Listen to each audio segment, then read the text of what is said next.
नमस्कार दोस्तों, स्वागत है आप सभी का बिहार समाचार में। आइए आज बिहार के 15 बड़ी खबरों को जानते हैं। दोस्तों, वीडियो के अंत में आपसे एक सवाल पूछा जाएगा। जो भी उस सवाल का सही जवाब देंगे उनको बिहारी मीडिया की ओर से एक लकी प्राइज जीतने का मौका मिलेगा। साथ ही आप हमें कमेंट बॉक्स में ये जरूर बताएं कि आप बिहार के किस जिले में रहते हैं और आपके तरफ से एक प्यारा लाइक इस वीडियो को जरूर कर दें। ठंड से ठिठुरा बिहार, गया सबसे ठंडा, पटना में डे कोल्ड कंडीशन। जी हाँ, राजधानी पटना समेत पूरे प्रदेश में ठंड का प्रकोप एकाएक बढ़ गया है।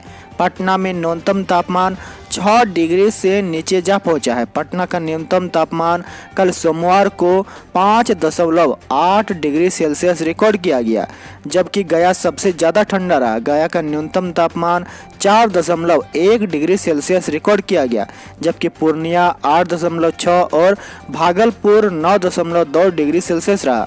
मौसम विभाग से मिली जानकारी के मुताबिक अगले कुछ दिनों में पारा और नीचे जाएगा। दिन के तापमान में गिरावट दर्ज की जा सकती है, जबकि रात का तापमान अगले 2 दिनों तक इसी के आसपास में बना रहेगा। कोहरे की मार फिलहाल देखने को नहीं मिलेगी। अगले 2 दिनों तक बिहार के ज़्यादातर इलाकों में कोहरे से राहत मिलेगी।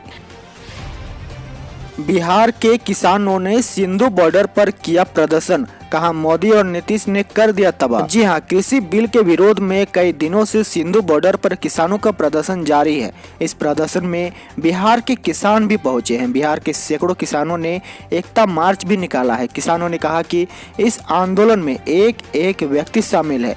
किसानों के विकास के बगैर देश का विकास संभव नहीं है। बिहार के किसान नेताओं ने कहा कि मोदी और नीतीश ने पहले ही बिहार के किसान को तबाह कर दिया है। इस काले कानून ने किसानों को मजदूरी करने पर मजबूर कर दिया है। इस नए काले कानून के आने से पूरी तरह से बिहार में किसानी ठप हो जाएगी।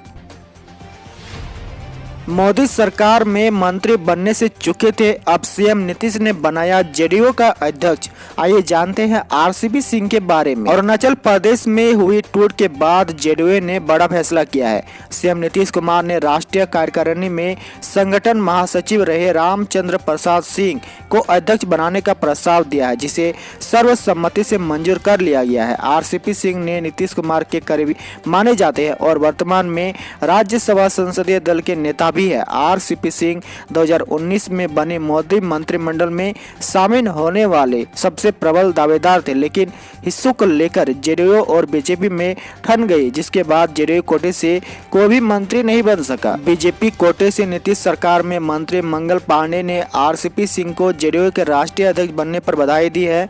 मंगल पांडे ने ट्वीट करके लिखा, राज्यसभा सांसद आरसीपी सिंह जी को जनता दल यूनाइटेड का राष्ट्रीय अध्यक्ष बनने पर बधाई एवं शुभकामनाएं। बता दें कि बीजेपी बिहार में जेडीयू की सहयोगी पार्टी है। नीतीश के लिए आगे आए सुशील मोदी, डिप्टी रहे राज्यसभा सांसद। मोदी ने कहा, नमो का मार्गदर्शन था मगर चुनाव नीतीश के चेहरे पर लड़ा, इसीलिए उन्हें सीएम बनाया। भाजपा नेता और राज्यसभा सांसद सुशील कुमार मोदी ने नीतीश कुमार को प्रेशर में सीएम बनने वाले सवाल पर बड़ा बयान दिया है। उन्होंने कहा कि बिहार में नीतीश कुमार के नाम पर वोट मिला है। पीएम मोदी का मार्गदर्शन था, लेकिन नीतीश कुमार के नेतृत्व में हम लोगों ने चुनाव लड़ा था। भाजपा के अलावा एनडीए के अन्य सहयोगी पार्टी के नेताओं ने भी नीतीश कुमार से सीएम बनने के लिए आग्रह किया था। नीतीश कुमार की इच्छा नहीं होने के बावजूद जेडीयू नेताओं ने भी उन्हें सीएम बनने को लेकर आग्रह किया था। इसके बाद नीतीश कुमार सीएम बनने के लिए तैयार हुए थे। आरसीपी सिंह को जेडीयू का कमान देने पर आरजेडी की प्रतिक्रिया, जिला और जाति से बाहर नहीं निकल सके नीतीश कुमार। जी हां, आरसीपी सिंह को जेडीयू का राष्ट्रीय अध्यक्ष बनाए जाने पर प्रतिक्रिया व्यक्त करते हुए राजद के प्रदेश प्रवक्ता चितरंजन गगन ने कहा कि नीतीश कुमार जी को अपनी जाति और जिला से बाहर किसी अन्य पर भरोसा नहीं है। इसी वजह से पार्टी के सारे वरिष्ठ नेताओं को दरकिनार करते हुए पतवार आरसीपी सिंह के हवाले कर दी है। राजद प्रवक्ता ने कहा कि अरुणाचल प्रदेश में जदयू विधायकों के भाजपा में शामिल होने के बाद नीतीश जी को यह आभास हो गया कि इसकी पुनरावृत्ति बिहार में भी हो सकती है। कहा कि कुर्सी की चाह में वे अपने दल की भावनाओं को भी सार्वजनिक रूप से अभिव्यक्त नहीं कर पा रहे थे। गुड न्यूज, नए साल 2021 में बिहार में जॉब की भरमार। इन विभागों में मिलेगी 2.5 लाख नौकरियां। जी हाँ, बिहार में नए साल 2021 में स्थायी, नियोजित और संविदा आधारित पदों पर लाखों की संख्या में नौकरी मिलने वाली है। कई पदों पर बहाली की प्रक्रिया जारी है जो नए साल में पूरी कर ली जाएगी। इसके लिए सरकार के विभागों और कार्यालयों में रिक्त पदों का ब्यौरा जुटाया जा रहा है। नई सरकार के शपथ ग्रहण के साथ ही अधिकारियों को रिक्तियां जुटाने का टास्क भी सौंपा गया था। संभावना है कि विभिन्न श्रेणी के हजारों रिक्त पदों पर बहाली होगी। राज्य सरकार स्थायी नौकरियां देने के अलावा नियोजित और संविदा आधारित पदों पर भी बहाली की तैयारी में है। माना जा रहा है कि वर्ष 2021 में राज्य सरकार के अधीन 2.5 लाख से ज्यादा नौकरियां मिलेगी। अगर बात करें शिक्षा विभाग की तो प्रारंभिक शिक्षक के 94,000, माध्यमिक उच्च माध्यमिक शिक्षक के 30,000, सहायक प्रधानाध्यापक के 4600, उत्क्रमित हाई स्कूल +2 के 33,000। वहीं परिवहन विभाग में प्रवर्तन अवर निरीक्षक के 212, चलन दस्ता सिपाही 1381, वनों के क्षेत्र पदाधिकारी के 43, वनपाल के लिए 236, इंजीनियरिंग व पॉलिटेक्निक कॉलेज में शिक्षक के लिए 3,000, गैर शैक्षणिक पद के लिए 5,000। इसी तरह की कुल 2.5 लाख पदों पर भर्तियां होनी है। बिहार को नए साल की सौगात, 22 मेमू पैसेंजर ट्रेनों का परिचालन शुरू से इन रूटों पर आना जाना अब आसान। जी हां, कोरोना संकट के बीच अब ट्रेन सेवा धीरे धीरे बहाल हो रही है। इसी क्रम में बिहार को नए साल का सौगात मिला है। यात्रियों की सुविधा के लिए भारतीय रेलवे ने 22 नए मेमू पैसेंजर ट्रेन का चलाने का फैसला लिया है। छोटे छोटे स्टेशन में यात्रा की हो रही दिक्कत को ध्यान में रखते हुए ये फैसला लिया गया है। इस फैसले के तहत पटना से कई शहरों के बीच आना जाना आसान हो जाएगा। आपको बता दें कि इस हफ्ते में शुरू हो रही जिन 22 मेमू ट्रेनों के बारे में बताया गया है उसमें पटना गया रूट पर 2 जोड़ी ट्रेन किया गया है। वहीं बता दें अंतर्राष्ट्रीय स्थल पर पिंडदान बौद्ध और मुस्लिम धार्मिक स्थल के कारण धार्मिक नगरी के रूप में जाना जाता है। यहाँ जाने के लिए यात्रियों को दिक्कतों का सामना नहीं करना पड़े, इसको लेकर पटना और गया के बीच अगले आदेश तक 2 जोड़ी मेमू पैसेंजर ट्रेन चलाने का फैसला लिया गया है। वहीं फिलहाल अभी जो जानकारी मिली है उसके मुताबिक पटना गया, दानापुर, बरौनी, पटना झाझा, पटना आरा, पटना डीडीयू, पटना बक्सर, पटना दरभंगा, पटना से सहरसा, फतुहा, नतेसर और जमालपुर से केवल पैसेंजर ट्रेन चलेगी। अंगूठे का मिलान नहीं होने पर भी मिलेगा फ्री राशन, प्रशासन ने की ये बड़ी व्यवस्था। जी हां, अगर आपके अंगूठों का मिलान नहीं हो रहा तो भी सरकार द्वारा दिए जा रहे राशन से आप वंचित नहीं होंगे। लक्षित जन वितरण के तहत अंगूठा मिलान नहीं होने पर उपभोक्ता को खाद्यान्न नहीं मिलने की समस्या को दूर करने का प्रयास किया गया है। सरकार के निर्देशों के आलोक में इसको लेकर संबंधित डीलर और आंगनबाड़ी सेविकाओं को अधिकृत किया गया है। ये प्रखंड आपूर्ति पदाधिकारी के लोग इनसे खाद्यान्न उपभोक्ता को प्राप्त करा सकेंगे। किसी न किसी कारण से अंगूठे का निशान डीलर के पास मशीन पर नहीं लगा रहता था। बड़ी संख्या में प्राप्त शिकायत के बाद सरकार ने इसके लाभ के लिए डीलर के साथ एक सरकारी या अर्ध सरकारी कर्मी को सम्मत किया गया है। जिले में 31 डीलर से संबंध उपभोक्ताओं से मिली शिकायत पर यह व्यवस्था की गई है। बिहार के 12 जिलों में सीएम वृद्ध आश्रम गृह का निर्माण, सुरक्षा के होंगे ये इंतजाम। राज्य के 12 जिलों में 500 करोड़ से अधिक की लागत से मुख्यमंत्री वृद्ध आश्रम गृह का निर्माण शुरू हो गया है। वृद्ध गृह का निर्माण 5 एकड़ में होगा। इसमें रहने वाले बच्चे, बच्चियां, महिलाएं एवं युवाओं की सुरक्षा का ध्यान रखते हुए कुछ बदलाव किए गए हैं, जिसमें अब अंदर व बाहरी सुरक्षा को बढ़ाया गया है। सुरक्षा के दृष्टिकोण से आश्रम गृह में बैरक एवं चेक पोस्ट का भी निर्माण होगा ताकि अंदर जाने और बाहर आने वालों का पूरा ब्यौरा रखा जा सके। वहीं साफ सफाई, सुरक्षा, सीसीटीवी, इंटरनेट, जनरेटर, गार्ड महिला और पुरुष दोनों रहेंगे। वृद्ध आश्रय गृह में 200 बेड रहेंगे, जिसमें शिशु, बालक तथा बालिका के रहने की पूरी व्यवस्था होगी। इसमें विभिन्न आयु वर्ग के लिए रहने की व्यवस्था अलग से होगी और शिशु के साथ ही 18 से 21 वर्ष की बालिकाओं व महिलाओं के रहने की भी व्यवस्था एक साथ होगी।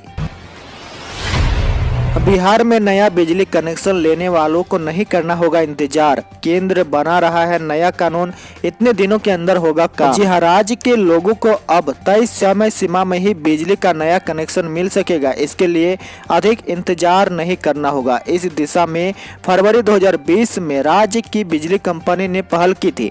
वही केंद्रीय विद्युत मंत्रालय द्वारा बिजली उपभोक्ता अधिकार संरक्षण अधिनियम 2020 बनाने से नया कनेक्शन लेने वाले को भी अधिक लाभ मिल सकेगा। इस संबंध में केंद्र सरकार कानून बनाने जा रही है।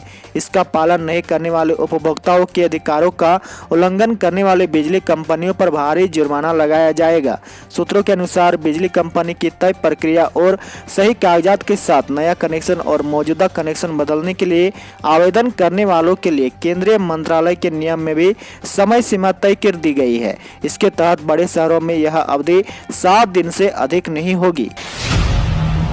प्रश्न पत्र फटा दिखा तो परीक्षा छोड़ हंगामा। औरंगाबाद के बीएड इंडो पब्लिक स्कूल में मिला सील, टूटा प्रश्न पत्र तो 900 परीक्षार्थी पर्चा लीक बता करने लगे हंगामा, बर्बाद हो गई परीक्षा। जी हां, औरंगाबाद के बीबीएड इंडो पब्लिक स्कूल खैरा खेरी सेंटर पर बीपीएससी परीक्षार्थियों ने हंगामा कर दिया। परीक्षा का बहिष्कार कर कैंपस में जमा हो गए। परीक्षा 12 बजे से शुरू होनी थी, लेकिन 12:30 बजे तक परीक्षार्थियों के बीच प्रश्न पत्र नहीं बटे थे। छात्रों को जब प्रश्न पत्र मिले तो सील टूटे हुए थे। इस पर परीक्षार्थियों ने आपत्ति जताई और हॉल से बाहर निकल गए। हल्ला की आवाज सुनकर वहां परीक्षार्थी दे रहे अन्य परीक्षार्थियों भी हॉल से बाहर आ गए और सबने परीक्षा का बहिष्कार कर दिया। उनका आरोप है कि बीपीएससी का प्रश्न पत्र लीक कर दिया गया है। प्रश्न पत्र वायरल हुआ है, तभी सील टूटा हुआ मिला है। औरंगाबाद के इंडो पब्लिक स्कूल में 900 परीक्षार्थियों का सेंटर पड़ा है। मामले की जानकारी मिलते ही डीएम भी मौके पर पहुंच गए। डीएम सौरभ जोरवाल मौके पर पहुंचकर मामले की छानबीन की, अभ्यर्थी से बातचीत की।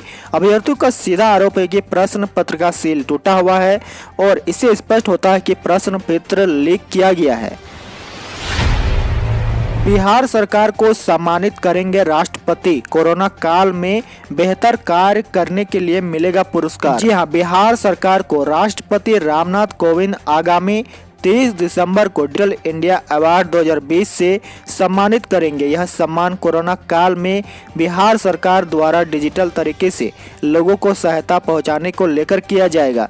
इस अवार्ड के लिए केंद्र एवं राज्य सरकार के विभिन्न विभागों से 6 श्रेणियों में 190 आवेदन किए गए थे, जिसमें बिहार के मुख्यमंत्री सचिवालय, आपदा प्रबंधन विभाग और एनआईसी को महामारी श्रेणी में विजेता चुना गया है। 30 दिसंबर को दिल्ली के विज्ञान भवन में राष्ट्रपति रामनाथ कोविंद सम्मानित करेंगे। अगर सरकारी स्कूल में योजनाओं का लाभ स्टूडेंट को नहीं मिल रहा तो अब आप करा सकेंगे शिकायत। जी हां, बिहार के स्कूलों में सरकार की योजना के तहत साइकिल योजना की राशि खाते में नहीं गई, पोशाक के लिए पैसे नहीं मिले, इसके लिए स्कूल का चक्कर लगा रहे हैं। इन तमाम समस्याओं का समाधान अब आसान हो गया है। अब अगर योजना का पैसा नहीं मिलेगा तो बच्चे खुद शिकायत कर सकेंगे। इसके लिए संबंधित अधिकारी बच्चे से संपर्क करेंगे। स्कूल स्तर पर योजना का लाभ तमाम छात्रों को मिले, इसके लिए अब पंचायत स्तर पर इसकी समीक्षा रिपोर्ट तैयार की जाएगी। पटना जिला शिक्षा कार्यालय की माने तो जिला स्तर से लेकर पंचायत स्तर तक 3 नोडल अधिकारी नियुक्त होंगे। पंचायत स्तर के अलावा प्रखंड और फिर जिला स्तर पर नोडल अधिकारी शिक्षा समिति तमाम योजना की समीक्षा रिपोर्ट तैयार करेंगे। बिहार में सब्जी उत्पादक किसानों को सरकारी सुविधा का लाभ देने के लिए सर्वे का काम शुरू। जी हां, बिहार के 10 जिलों के सभी सब्जी उत्पादक किसानों की पूरी कुंडली सरकार के पास होगी। इसके लिए किसानों के सर्वे का काम शुरू हो गया है। कोरोना के कारण हुई देर के बावजूद उम्मीद है कि 2 माह में यह काम पूरा हो जाएगा। उसके बाद सरकार इन किसानों को अपनी योजना से जोड़ने के अलावा नई योजना बनाने पर भी विचार करेगी। खुदरा सब्जी विक्रेताओं को संगठित करने के साथ सरकार सब्जी उत्पादक को भी हर सुविधा देने को तैयार कर रही है। इसके लिए इन किसानों का डाटाबेस तैयार करने की प्रक्रिया शुरू हो गई है।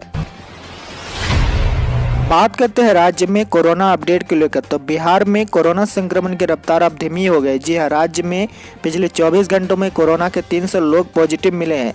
इसके साथ ही राज्य में संक्रमितों की संख्या बढ़कर 2,51,304 तक पहुंच गई है। बिहार में फिलहाल 5,232 कोरोना के एक्टिव मरीज हैं। आज के लिए आपका सवाल बताएं कि बिहार का राजकीय वृक्ष क्या है। इसका जवाब आप हमें कमेंट बॉक्स में जरूर बताएं।